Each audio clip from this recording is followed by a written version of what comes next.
ये कहानी है मीना नाम की एक लड़की की जिसे फोटोग्राफी और वीडियोग्राफी का बहुत शौक था। अरे यार, इस दो कौड़ी के फोन से एक भी फोटो अच्छी नहीं आती है।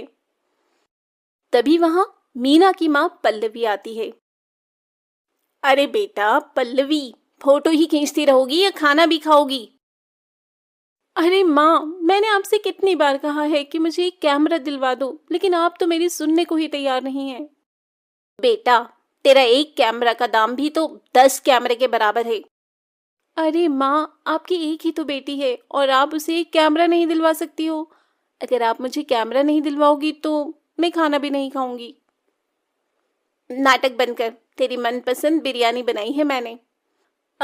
अच्छा, आज खा ले रही हूँ लेकिन कल से नहीं खाऊंगी। हाँ, चल देखती हूँ कि तू अपनी बातों पर अमल करती है या नहीं। हाँ, देख लेना आप। पहले मैं जरा आज अपनी बिरयानी खा लूं। पगली। तो मीना डाइनिंग टेबल पर बैठती है और अपनी बिरयानी खाने लग जाती है। खैर, इसके कुछ दिन बाद एक दिन मीना के पापा ऑफिस से घर आते हैं। ले बेटा, तेरा बर्थडे गिफ्ट। अरे पापा, मुझे जो चाहिए वो तो आप मुझे देंगे नहीं, तो इसका क्या फायदा? अरे बेटा, मुझे मालूम है कि तुझे क्या चाहिए, लेकिन जरा इसे भी तो खोलकर देख ले एक बार। इसमें भी बहुत अच्छी चीज है। खोल ही लेती हूँ अब। इतने प्यार से जो लेकर आए हैं आप मेरे लिए। मीना गिफ्ट खोलती है तो देखती है कि उसमें कैमरा रखा हुआ है। ये देखकर मीना खुशी के मारे पागल हो जाती है। अजी, मैंने आपसे मना किया था ना कि इतना महंगा कैमरा अभी मत दिलाइए इसे। आप भी ना। अरे पल्लवी, तुम इतना टेंशन क्यों ले रही हो? अरे इसे फोटोग्राफी और वीडियोग्राफी का शौक है। अगर हम इसके शौक पूरे नहीं करेंगे तो कौन करेगा? Yes papa, you are the great. आप तो मुझे बहुत अच्छे से समझते हैं। उफ भगवान, ये दोनों बाप बेटी का क्या करूं मैं। हाँ माँ, आप बैठो, मैं पापा के लिए खाना लगाती हूँ।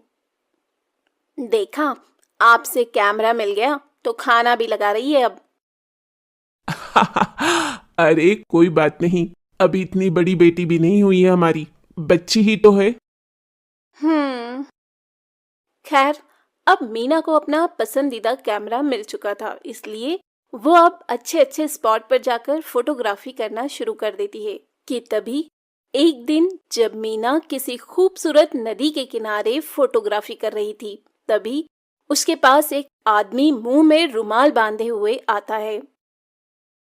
ए, तुम लोग कौन हो? अरे जाने मन, हम लोग कौन है अभी तुझे बताते हैं। इसके बाद दीपक मीना को जोर से धक्का देता है और उसका कैमरा लेकर वहां से भागने लगता है। लेकिन मीना बड़ी चालाक थी। वो जल्दी से दोनों के सिर पर दो पत्थर से वार करती है। आई! चुप बेवकूफ। वहीं मीना जल्दी से उनके पास आ जाती है और अपना कैमरा उठाती है। बड़ी चालाक बन रही है ना तू। रुक, तुझे अभी इसी नदी में फेंकता हूं।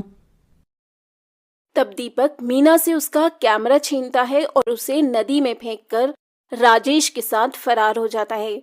वहीं दूसरी ओर मीना चुड़ैल बन जाती है।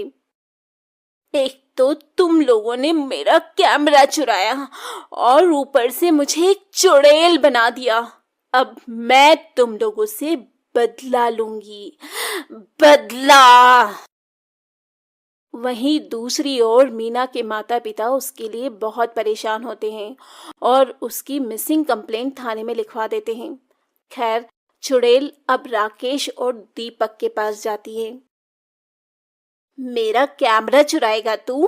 रुक, अभी तेरी टांग तोड़ती हूँ और इसका सूप बनाकर पीती हूँ। तब चुड़ैल राकेश के सामने अचानक से प्रकट हो जाती है। चुड़ैल को वहां देखकर राकेश की सिट्टी पिट्टी गुम हो जाती है। क, क, क, कौन है तू? कहीं तू मेरी पुरानी प्रेमिका मंजूली तो नहीं है? अपनी शक्ल देखी आईने में? तेरी कोई पुरानी प्रेमिका भी थी? यकीन नहीं होता। अच्छा, तू मेरा ध्यान भटकाने की कोशिश मत कर, वरना। तुम कोई भी हो, मुझे माफ कर दो, मुझे जाने दो। वैसे मैं इतना बुरा भी नहीं दिखता। हाँ, तू बुरा नहीं दिखता, लेकिन जब तू मरेगा ना, तो तू बहुत ही बुरा दिखेगा।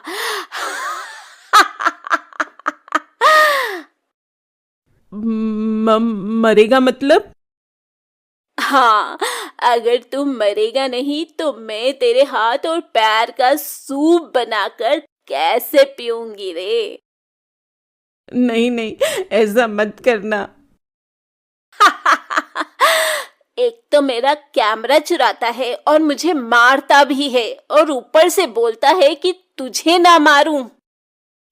अच्छा, तो तू कैमरा वाली चुड़ैल है? हाँ। तब इसके बाद चुड़ैल राजेश के हाथ पैर तोड़ देती है और उसे मार डालती है। उसे मारने के बाद चुड़ैल वो कैमरा अपने हाथ में लेती है। रुक, ऐसे ही रहना, अब तेरी एक फोटो खींचती हूँ। और चुड़ैल अपने कैमरे से राजेश की लाश की फोटो खींचती है और बहुत खुश होती है। अगर मैं ना मरती ना, तो बहुत अच्छी फोटोग्राफर बन जाती। वाह मीना, तेरी फोटोग्राफी का तो कोई जवाब नहीं। सोच रही हूँ, अब से मैं बुरे लोगों को ऐसे ही मारूंगी और उनकी ऐसे ही तस्वीर लूंगी। इस काम में तो बड़ा मजा आने वाला है मीना। लेकिन दूसरा वाला आदमी कहाँ है? पहले तो उसे मारूंगी और सोच रही हूँ कि उसकी खोपड़ी का सूप बनाकर पीऊं। और चुड़ैल अब दीपक को ढूंढने लग जाती है। वहीं शाम को जब दीपक राजेश के पास आता है तो देखता है कि किसी ने राजेश को बहुत बुरी मौत मारा है। नहीं, कहीं ये काम उसी लड़की की आत्मा का तो नहीं है? मुझे भागना होगा यहाँ से। तभी वो वहां से भाग जाता। वहीं दूसरी ओर चुड़ैल एक आदमी की दुकान के पास जाती है। दरअसल वो आदमी मोहल्ले में बासी मिठाइयां बेचता था। इस आदमी की वजह से मेरा बहुत बुरा वाला पेट खराब हो गया था। इसे तो मारना ही पड़ेगा। खैर, वो आदमी अपनी दुकान बंद करके घर के लिए निकलने लगता है कि थोड़ी दूर आगे बढ़ने पर एक सुनसान गली में उसे चुड़ैल मिल जाती है। चुड़ैल? वो भी कैमरे वाली? आजकल चुड़ैलों के पास भी कैमरा होता है क्या? और क्या, हम लोग मॉडर्न जमाने के चुड़ैल हैं। हमारे पास सब कुछ होता है। अच्छी बात है, अच्छी बात है। लेकिन तुम्हें मुझसे क्या काम है? सुना है तू बासी मिठाइयां बेचता है, जिससे लोगों की तबीयत खराब हो जाती है। नहीं नहीं, ये किसने बोला? ये सब गलत है। मैं तो कॉलोनी में सबसे ताजी मिठाइयां बेचता हूँ।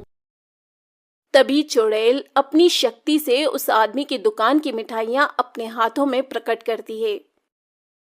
अच्छा, तो ये ले, अपनी सारी मिठाई खा ले। अब वो, आज मेरा पेट खराब है। मुझे पता था कि तू यही बोलेगा, लेकिन मैं तो तुझे ये मिठाई खिलाऊंगी। नहीं नहीं। जबरदस्ती उस आदमी के मुंह में मिठाई के डिब्बे को ठूंस देती है, जिससे उस आदमी की मौत हो जाती है। बड़ा आया, मेरा पेट खराब करेगा। गया ना काम से। उसे मारने के बाद चुड़ैल उसकी तस्वीर ले लेती है। मोटा गेंडा कहीं का, इसकी तो फोटो भी अच्छी नहीं आई। इसके बाद चुड़ैल दीपक को ढूंढने लग जाती है, लेकिन फिर भी उसे दीपक का कहीं पता नहीं चलता। आखिर ये दुष्ट दीपक है कहाँ? पता नहीं क्यों मैं अपनी शक्ति से भी उसको देख नहीं पा रही हूँ। लगता है कुछ गड़बड़ है। तब तक मैं अपने नए शिकार को ढूंढती हूँ। ये बोलते बोलते चुड़ैल रास्ते में जा रही थी कि तभी उसे एक आदमी मिल जाता है जो किसी औरत की चेन छीनकर भाग रहा था। अभी इसको सबक सिखाती हूँ, चोर कहीं का। चुड़ैल उस चोर के सामने चली जाती है। आह, चुड़ैल! अरे चोर, कितनी चोरी करेगा? हाँ, जाने दे चुड़ैल, मेरी एक छोटी बेटी है। तो क्या उसे भी चोरी करना सिखाएगा? तुझे तो मरना पड़ेगा ही, नहीं तो तू अपनी बेटी से भी चोरी ही करवाएगा। इसके बाद चुड़ैल उसे मार देती है और उसे एक खंबे से लटकाकर उसकी फोटो खींचती है। ये फोटो तो बड़ी जबरदस्त आई है। खैर, कुछ दिन बीत जाते हैं और कॉलोनी में चुड़ैल के बारे में सबको पता चलने लगता है। तभी एक दिन कॉलोनी वाले पंडित को बुलाते हैं। उस घर की एक सदस्य है वो चुड़ैल। पंडित जी, ये तो मेरा घर है। हाँ, तुम्हारी बेटी मर चुकी है और वो चुड़ैल में बदल चुकी है। वही ये सब कर रही है। ये सुनकर मीना के माता पिता बहुत रोते हैं। रो मत बेटी, हमें उसकी आत्मा को मुक्ति दिलाना होगा। ठीक है पंडित जी, आप जो कहेंगे हम वही करेंगे। मीरा का एक खूनी है जो अभी तक पकड़ा नहीं गया है। हो सकता है कि उसके पकड़े जाने के बाद उसे मुक्ति मिल जाए। अच्छा पंडित जी। खैर, कुछ दिन बाद इंस्पेक्टर दीपक को पकड़ लेते हैं और उसे पकड़कर उसे हथकड़ियां लगाकर कॉलोनी में ले आते हैं, जहां आज कॉलोनी वाले पूजा करने वाले हैं। बेटा मीना, हमें पता है कि तुम्हारे साथ बहुत गलत हुआ है, लेकिन तुम बेवजह बेकसूरों को मत मारो। और ये देखो, दीपक पकड़ा गया है, हमारे सामने आओ। तभी चुड़ैल वहां पर प्रकट हो जाती है। वो लोग बेकसूर नहीं थे। माना कि वो लोग बेकसूर नहीं थे, लेकिन कानून को अपने हाथ में मत लो मीना। हाँ बेटा, अब तो दीपक भी पकड़ा गया है, ये सब मत कर बेटा। हाँ बेटा, तू तो हमारी प्यारी बिटिया थी ना, तो फिर क्यों नहीं करती है ऐसा। इस तरह सभी लोग उसे बहुत समझाते हैं। ठीक है माँ पापा, मैं अब से किसी को भी नहीं मारूंगी, लेकिन इस दीपक को भी नहीं छोड़ूंगी। अलविदा। इतना कहने के बाद चुड़ैल दीपक को अपने साथ हवा में उड़ाकर ले जाती है और जाते जाते ऊपर से कॉलोनी वालों की फोटो भी खींच लेती है। ये फोटो देखकर मैं आप सबको बहुत याद करूंगी। वहीं चुड़ैल दीपक को अपनी दुनिया में ले जाकर उसे क्षण भर में मार देती है और इस तरह चुड़ैल का बदला पूरा हो जाता है।